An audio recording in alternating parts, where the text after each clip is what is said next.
അവർ ഹിജ്റയുടെ യാത്രയുടെ ആരംഭത്തിലാണ്. സമയം രാത്രിയായി.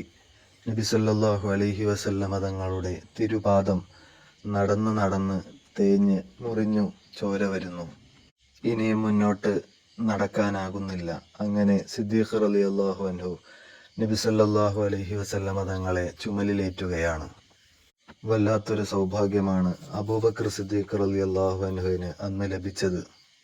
സിദ്ദീഖ് റളിയല്ലാഹു അൻഹുവിന് 51 വയസ്സ്, നബി സല്ലല്ലാഹു അലൈഹി വസല്ലമ തങ്ങൾക്ക് 53 വയസ്സ്.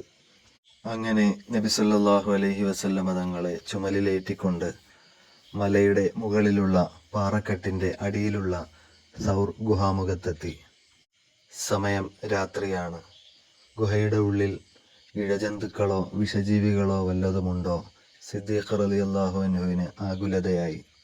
ഹബീബിനെ പുറത്ത് നിർത്തിയിട്ട് സിദ്ദീഖ് റളിയല്ലാഹു അൻഹു ഗുഹാന്തരത്തിലേക്ക് കടന്ന് പോടും പഴുതുമെല്ലാം താൻ പുതച്ചിരുന്ന പുതപ്പ് കഷ്ണങ്ങളാക്കി കീറിയിട്ട് അടയ്ക്കുകയാണ്. പഴുതുകളെല്ലാം അടച്ചു.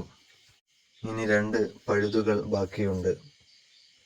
ഒരു കാലിൻ്റെ മടമ്പ് ഒരു മാളത്തിലും മറ്റേ കാലിൻ്റെ വിരൽ വെച്ച് മറ്റേ പഴുതും അടച്ചു പിടിച്ചു. സന്തോഷം. ഇനി നബി സല്ലല്ലാഹു അലൈഹി വസല്ലമ തങ്ങളിലേക്ക് വിഷജീവികൾ കടന്നു വരില്ല. ആ ഒരു ആത്മസംതൃപ്തിയോടെ നബി സല്ലല്ലാഹു അലൈഹി വസല്ലമ തങ്ങളോട് തൻ്റെ മടിയിൽ കിടക്കാൻ പറഞ്ഞു. നടന്ന് നടന്ന് ക്ഷീണിച്ച് പരവശരായ പുണ്യപ്രവാചകർ സല്ലല്ലാഹു അലൈഹി വസല്ലം സിദ്ദീഖ് റളിയല്ലാഹു അൻഹുവിൻ്റെ മടിയിൽ തലവെച്ച് കിടക്കുകയാണ്. അവിടുന്ന് ഉറങ്ങിപ്പോയി. അള്ളാഹുവിൻ്റെ പ്രിയപ്പെട്ട പ്രവാചകരാണ് തൻ്റെ മടിയിൽ കിടക്കുന്നതെന്ന അഭിമാനത്തോടെ ആത്മനിർവൃതിയോടെ സിദ്ദീഖ് റളിയല്ലാഹു അൻഹു ഇരിക്കുകയാണ്. അപ്പോഴാണൊരു പാമ്പ് കടന്നു വരുന്നു. ഗുഹയുടെ ഉള്ളിലേക്ക് കടക്കാൻ നോക്കിയപ്പോൾ ആരോ തടഞ്ഞിരിക്കുന്നു. മാളം അടച്ചിരിക്കുന്നു. അങ്ങനെ സിദ്ദീഖ് റളിയല്ലാഹു അൻഹുവിൻ്റെ കാലിൽ പാമ്പ് ആവർത്തിച്ച് കൊത്തുകയാണ്. സർപ്പദംശനമേറ്റിട്ടും അബൂബക്കർ റളിയല്ലാഹു അൻഹു കാല് പിന്നോട്ട് വലിച്ചില്ല. കാരണം വിഷജന്തു കടന്നു വരുമല്ലോ ഉള്ളിലേക്ക്. അങ്ങനെ നബി സല്ലല്ലാഹു അലൈഹി വസല്ലമ തങ്ങളുടെ ഉറക്കം അസ്വസ്ഥമാകുമല്ലോ. ഹബീബിന് പരിക്കേൽക്കാൻ പാടില്ല എന്ന സുരക്ഷാബോധം സിദ്ദീഖ് റളിയല്ലാഹു അൻഹുവിൽ ഉണർന്നു.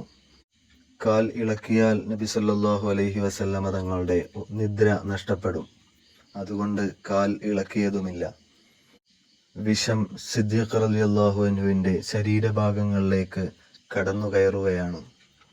സിദ്ദീഖ് റളിയല്ലാഹു അൻഹു അസഹ്യമായ വേദനയാൽ പുളയുകയാണ്.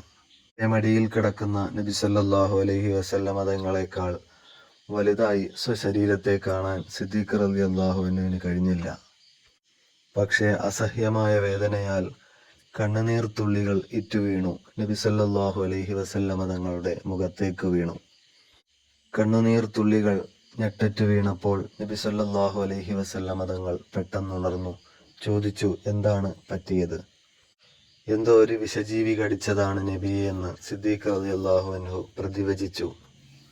ഉടൻ നബി സല്ലല്ലാഹു അലൈഹി വസല്ലമ തങ്ങൾ അവിടുത്തെയുടെ വിശുദ്ധ ഉമിനീരെടുത്ത് ആ മുറിവേറ്റ ഭാഗത്ത് പുരട്ടിക്കൊടുക്കുകയാണ്. അതോടെ വേദന മാറുന്നു, വിഷം അടങ്ങുകയാണ്.